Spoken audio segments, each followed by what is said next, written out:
जय Jagannath. Hello friends, welcome to my channel. आज ये वीडियो रे हमें VSc रो क्लास करबा जोटा अंडरस्टैंडिंग इंडिया अछि +3 थर्ड सेमिस्टर रो VSc जो माने रखि चंदी अंडरस्टैंडिंग इंडिया तो से माने ए वीडियो को देखिबे तमर 100 मार्क रो अंडरस्टैंडिंग इंडिया रो क्लास हबो। तो समस्त देखंतु आमे यूनिट 3 रो क्लास करथले पूर्व वीडियो जो माने देखिनाथि प्लेलिस्ट चेक करिवे। प्लेलिस्ट रो आपन सब जांग वीडियो मिल जिवो। यदि प्लेलिस्ट भी पाउनाथि देखिबे सेठी ए चैनल रो चेक करिवे। चैनल रो आपन मिल जिवो। यूनिट 3 रो पूर्व वीडियो मिल जिवो। आमे भारत संविधान रो वैशिष्ट्य पढ़थिले, तापर फंडामेंटल राइट्स पढ़थिले, मौलिक अधिकार पढ़थिले। आज ए वीडियो रे आमे पढिबा फंडामेंटल राइट पढ़थिले किंतु ड्यू पढ़ नथिले, तो मौलिक कर्तव्य पढिबा। ता सहित राष्ट्र निर्देशकमूलक नीति मध्ये ए वीडियो रे पढिदबा। तो समस्त वीडियो को लास्ट जाए देखिए, समस्त नोट करने देखु। और जो मान को पीडीएफ दरकार से माने टेलीग्राम रे जॉइन हेबे। टेलीग्राम रे मु पीडीएफ पठे देमी। तो आज ये वीडियो रे हमें फंडामेंटल्स ड्यू पढ़ी दबा और राष्ट्र निर्देशकमूलक नीति मध्ये पढ़ी दबा। देखंतु ए मौलिक अधिकार, मौलिक कर्तव्य और राष्ट्र निर्देशकमूलक नीति एटा इंडियन कॉन्स्टिट्यूशन भी अछि, ह्यूमन राइट्स रो अछि, ता सहित एटा अंडरस्टैंडिंग इंडिया रो भी अछि। तो एटा बहुत इंपोर्टेंट, सेति पई देखंतु से गुटिए पीडीएफ रो हमें क्लास भी करि दउचंदी। तो एटा बहुत इंपोर्टेंट रहइबो, आपण माने नियति भार पडिबो। आम संविधान चतुर्थ भाग रे धारा 36 रु 51 मध्ये रे राष्ट्र निर्देशकमूलक नीति लिपिबद्ध होइछि। ताना आम संविधान धारा कोठु केते पर्यंत राष्ट्र निर्देशकमूलक नीति अछि, जोटा अछि प्रिंसिपल ऑफ स्टेट पॉलिसी केउठु अछि 36 धारा रु 51 धारा मध्ये रे। एठी एक मार्किया क्वेश्चन आसीबो। आ को भाग रे अछि संविधान चतुर्थ भाग रे? तृतीय भाग रे तिला मौलिक अधिकार, चतुर्थ भाग रे रहइबो राष्ट्र निर्देशकमूलक नीति। सामाजिक और अर्थनैतिक न्याय प्रतिष्ठा करिबा यार मुख्य लक्ष्य। कार राष्ट्र निर्देशकमूलक नीतिर मुख्य लक्ष्य होछि सामाजिक और अर्थनैतिक न्याय प्रतिष्ठा करिबा। एगुडिक राष्ट्र प्रति सकारात्मक निर्देश। एगुडिक राष्ट्र शासन मौलिक आधार अटे। व्यक्तिर स्वतंत्रता, सामूहिक विकास मध्य समन्वय स्थापन करी एगुडिक वास्तव में गणतांत्रिक समाजवाद प्रतिष्ठा निमित्त प्रचेषा करती। एही नीति गुडिक समूह रूपे भारतर जनमंगल राष्ट्र प्रतिष्ठा लक्ष्य रखिछि। एटा मध्य या माध्यम रे कोन होई परिबो, भारतर जनमंगल राष्ट्र मध्य गठन करा जाय परिबो। राष्ट्र निर्देशकमूलक नीति आदर्श अनुसार याको तीन भाग रे विभक्त करा जायछि। कोन कोन गोटे हला समाजवादी नीति, उदारवादी और बौद्धिक नीति और गांधीवादी नीति। देखिबे ए तीनटा भितर गोटे 5 मार्किया क्वेश्चन आसीबो। तो एटा पढिबे भलो भाबरे। समाजवादी नीति कोन कहिछि? राष्ट्र सामाजिक अर्थनैतिक राजनैतिक न्याय प्रतिष्ठा करी जन कल्याण को प्रोत्साहन करबा निमित्त चेष्टा करिथाय। एटा तापरे विभिन्न स्थान बसवास करुवा विभिन्न वृत्तिर नियुक्ति पाउथुवा व्यक्ति और गोष्ठी मध्य रे आयर समानता दूर करबा निमित्त राष्ट्र चेष्टा करिवो। ता सहित उभय पुरुष और नारी जीविका निर्वाह पर्याप्त साधन लाभ निमित्त समान अधिकार लाभ करिवे। नारी की जतिक अधिकार मिलिबो, पुरुष को मध्य सेतिक अधिकार, समान काम पई समान मजूरी मिलिबो। राष्ट्र द्वारा समाज रे वस्तुगत संबल मालिकाना नियंत्रण एपरि वितरण करा जिवो जहा द्वारा सामग्रिक कल्याण साधन हबो। तापर अर्थनैतिक व्यवस्था परिचालना मध्य एटा मध्य राष्ट्र निर्देशकमूलक नीति थिला, जोटा समाजवादी नीति। देखंतु एको नोट करिवे, सबु जगह नोट करिवेनी, केवल इंपोर्टेंट देखि नोट करिवे। तापर उदारवादी और बौद्धिक नीति कोन कहला? समग्र राष्ट्र एक देवानी संहिता प्रचलन करिया पई उद्यम करिबा, जोटा अछि संविधान केते 44 धारा रे। एटा एक मार्किया क्वेश्चन आसी पारे। एकक देवानी संहिता प्रचलन को धारा लिपिबद्ध 44 धारा रे। तापर 14 वर्ष बयस पर्यंत समस्त शिशु को मागणा और बाध्यतामूलक शिक्षादान प्रदान निमंते राष्ट्र प्रचेष्टा करिवो। परिवेश सुरक्षा और विकास एवं दखल और वाणिज्य वन्यजंतु निरापद आश्रय प्रदान निमंते राष्ट्र उद्यम करिवो। एटा 48 धारा अनुसार जो परिवेश सुरक्षा हबो, ता सहित जो वन्यजंतु मानक रहउचंती जंगल रे सेमानकर मध्य सुरक्षा दिया जिवो।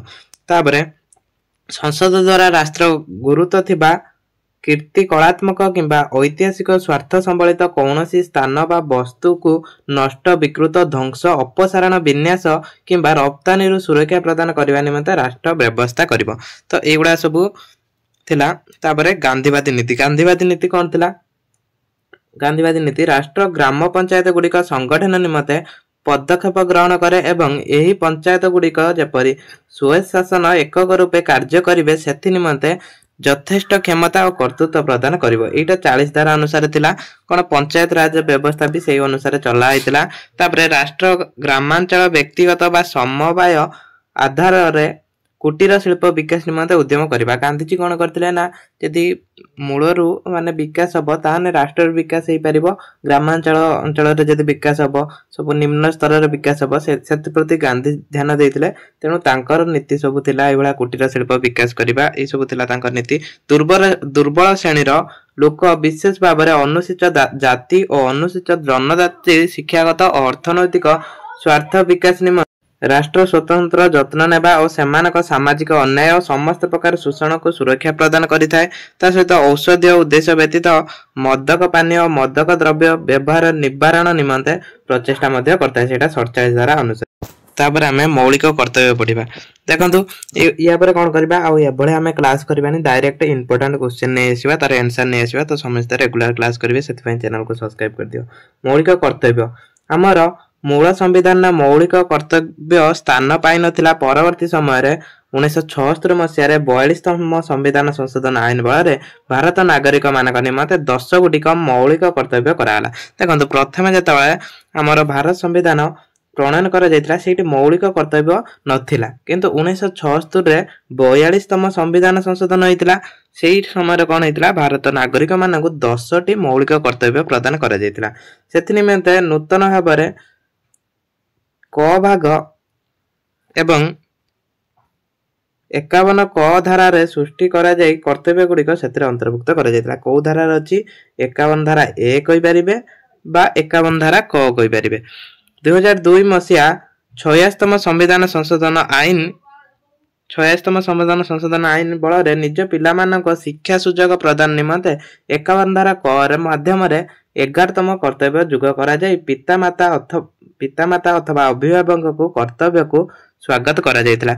एटी कोन करा जायतिला ना शिक्षागत सुविधा सुजोग जो मिलितिला सेटा गोटे मौलिक कर्तव्य रो जोड़ा हैतिला, जोड़ा कि केते ना 11टा हे जायतिला। प्रथम 10टा थिला तापर 11टा हला। से 11टा मौलिक कर्तव्य कोन कोन आमे देखिबा। प्रथम संविधान माने चलिबा और ताहा आदर्श अनुष्ठान गुडिक जातीय पताका जातीय संगीत को सम्मान दबा। आम संविधान को माने कि चलिबा आम नियम कानून अनुसार ता सहित आम जातीय अनुष्ठान गुडिक आ जातीय पताका जातीय संगीत ताको मध्य सम्मान दबा।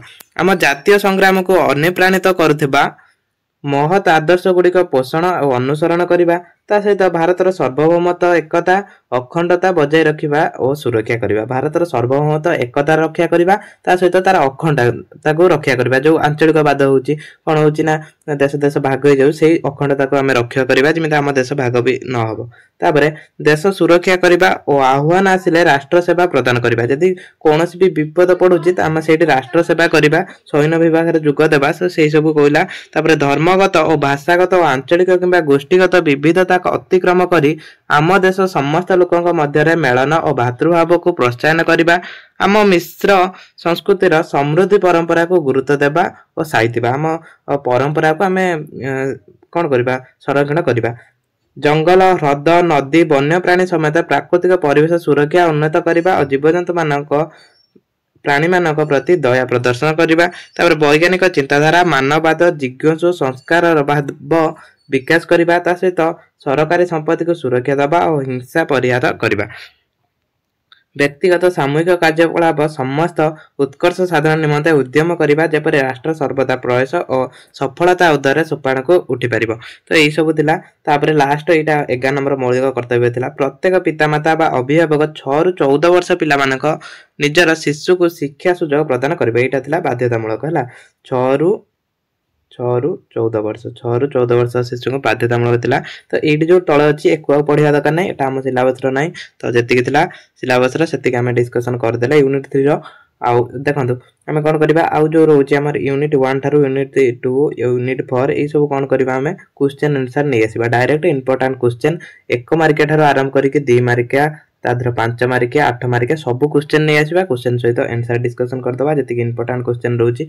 तो आउ हमें ए बढिया नोट डिस्कशन करबानी एग्जाम पाखे आसलानी। तो डायरेक्ट आमे क्वेश्चन आंसर डिस्कशन करबा। आज ए वीडियो को एट रखिबा। समस्त रेगुलर क्लास करन सेति पय चैनल को सब्सक्राइब करन।